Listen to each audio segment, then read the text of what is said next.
ஆளை பார்த்தா டம்மி பீஸா இருக்க, பயங்கரமான ஆளா இருக்கேடா. ஐயோ பைபிள்ல ஏதோ பிளான் பண்ணுது. நான் சொல்றது நம்புகையா? டேய் என்னடா அநியாயமா போட்டு கொடுக்குற நீ? பச்சை புள்ள போய் சொல்லாத. பச்சை புள்ளையா? ஐயா இது பாய்சன்யா. எந்நேரமும் புள்ளையும் பாக்குற பயவில்லையா? அவன் பேச்ச நம்பாதீங்க. இருங்கடா ஒரு வீரனா வெளிய வந்து விளக்கிறவங்க இருடா. சரியா சொல்லாத யாரா? சரியா. ஹலோ நிறுத்துங்க. யாரா நீ? தம்பி வணக்கம் தம்பி. தம்பி வணக்கம் தம்பி. என்ன இங்க கொண்டாந்து வச்சு எல்லாருமா சேர்ந்து கூடி கும்மி அடிக்கிறாங்க ஐயா. நான் வந்துட்டேன்ல, கவலைப்படாதீங்க.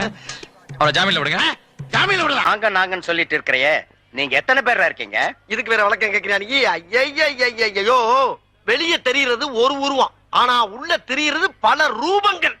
அதெல்லாம் வெளியே நடமாட விட்டா பூமி தாங்காதுன்னு உள்ள ஒரு ஓரமா படுக்க போட்டிருக்கோம். அதனாலதான் எங்களை எப்பயுமே நாங்கன்னு இருக்கோம். புரியுதா? அப்போ தீவிரவாதிகளோட உனக்கு மட்டும்தான் தொடர்பு இருக்கா? இதை உனக்கு சத்தியம் பண்ணி வேற சொல்லுமாயா? நம்பனா நம்ம நம்பாட்டி பாயா.